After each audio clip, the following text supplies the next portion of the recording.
నక్క మూలుగుతోంది, తాటిపండు మీద పడ్డవే ఆలస్యం. దినదిన గండం నూరేళ్ల ఆయుష్లా నెట్టుకొస్తున్న యూపీఏ 2 ఇక ఎప్పుడు కూలిపోతుందోనన్న ప్రచారం హై పిచ్ లో సాగిపోతోంది.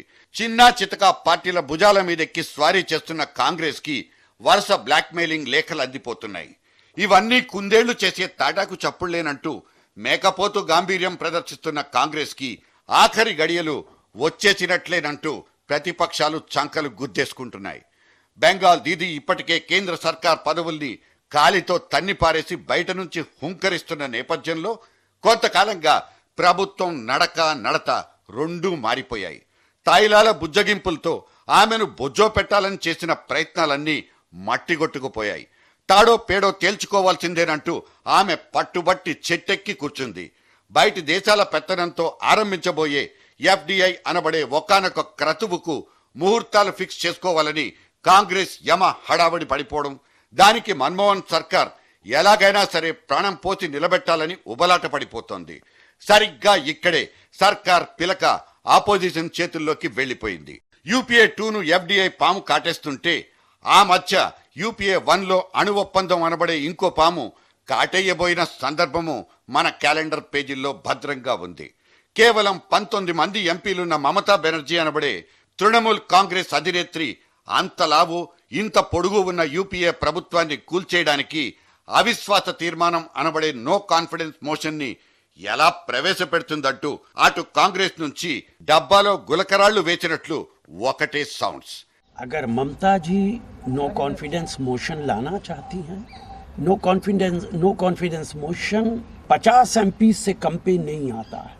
सांप्रदायिक ताकतों से अगर कोई मदद ले तो बात दूसरी है, लेकिन जो भी मोशन पार्लियामेंट के अंदर आएगा हम मुतमईन हैं कि हमारी मेजॉरिटी है और सरकार को कोई खतरा नहीं. కానీ ఆ సౌండ్ల మధ్య మూలుగులు కూడా వినిపిస్తున్నాయి. అసలు మమతమ్మకు సపోర్ట్ గా లెఫ్ట్ పార్టీలు మద్దతెలా ఇస్తాయంటూ ఇన్నాళ్లు కాకిలెక్కలేసుకుని తాపీ మేస్త్రిలా కూర్చున్న కాంగ్రెస్ అధిష్టాన పొళ్లకు లేటెస్ట్ గా ఇప్పుడు shock కొడుతోంది. Permitting FDI in multi-brand retail sector. On this issue, opposing this decision of the government, we will move notices. Some of us have already moved the notices, the others are moving the notices. All the leaders of the four parties will move notices in 184 in the Lok Sabha and 168 in the Rajya Sabha. మమత తీర్మానానికి అనుగుణంగా left పార్టీలు vote వెయ్యనప్పటికీ FDI అనే అంశానికి మాత్రం వ్యతిరేకంగా bill పెడితే right అంటామన్న వాళ్ళ latest statement UPA చీటీ చిరిగిపోతుందని చెప్పడానికి ఇంతకంటే వేరే తార్కాణం అనవసరం. అయితే ఎఫ్డిఐకి వ్యతిరేకంగానే తృణమూల్ కాంగ్రెస్ పార్లమెంట్ శీతాకాల సమావేశాల మొదటి రోజునే తీర్మానం పెట్టేందుకు బస్కీలు తీస్తోంది. బుధవారం జరగబోయే ఎన్డీఏ భాగస్వామ్య పక్షాల సమావేశంలో బీజేపీ తన నిర్ణయాన్ని తీసుకోబోతోంది.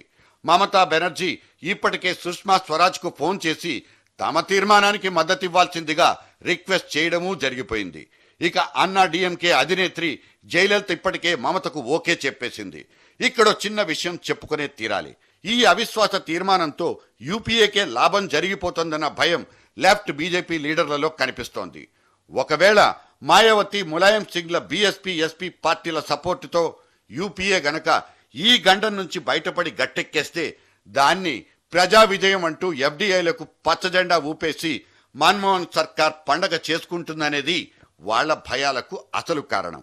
అందుకే అవిశ్వాస తీర్మానం కంటే రీటైల్ రంగంలో ఎఫ్డీఐల మీద లోక్సభలో ఓటింగ్ పెడితేనే సర్కార్ పతనం ఖాయమన్న అభిప్రాయం బీజేపీ లెఫ్ట్ నేతల మస్తిష్కాల్లో మెదులుతోంది. దీనివలన ఇప్పటికే ఎఫ్డీఐని తీవ్రంగా వ్యతిరేకిస్తున్న ములాయం సింగ్, మాయావతిలు కూడా తమతో తప్పకుండా కలిసి వస్తారన్న దింపుడు కళ్ళాల ఆశ వాళ్లది.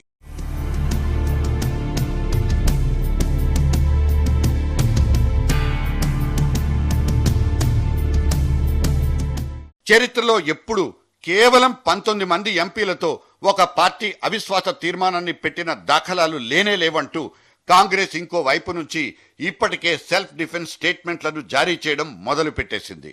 ये बहुत ही अद्भुत और विचित्र सी परिस्थिति है. शायद संसद के इतिहास में ये कभी भी नहीं हुआ होगा कि 19 सदस्यों वाली पार्टी अविश्वास प्रस्ताव की बात कर रही. ఇప్పటికే మమత మద్దతు వెనక్కి తీసుకోవడంతో మన్మోహన్ సర్కార్ మైనారిటీలో పడిపోయింది.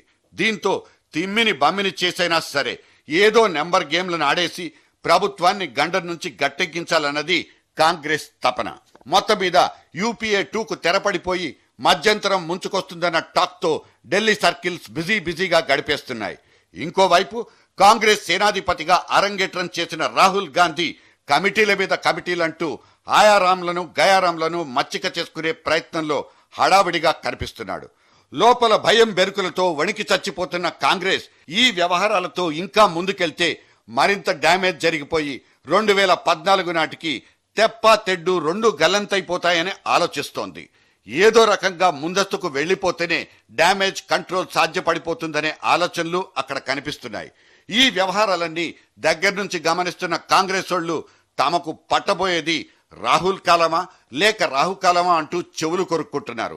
ఈ రాహుల్ సార్ పోయినసారి యూపీలో జూలు విదిల్చి ఆ పైన తోకముడిచి ఢిల్లీకి తిరిగి వచ్చేసిన దృశ్యాల్ని కూడా వాళ్ళు గుర్తు చేసుకుంటున్నారు. 2014లో ఆయన ప్రధానమంత్రి కావడం సంగతేమో కానీ తిరిగి తాము టిక్కెట్లు సంపాదించుకుని ఆ పైన గెలిచి అసలు ఈ పార్లమెంటు మెట్లెక్కుతామా లేదా అంటూ సణుగుతున్నారు. ఈ సణుగుళ్ళు గొణుగుళ్ళు ఇక్కడే ఆగిపోతాయా లేక పెద్దవై దేశమంతా పాకిపోయి టోటల్గా కాంగ్రెస్ టెంట్నే కూల్చి పారేస్తాయా? వీటికి జవాబులు ఇంకో వారం రోజుల్లో దొరికిపోతాయి.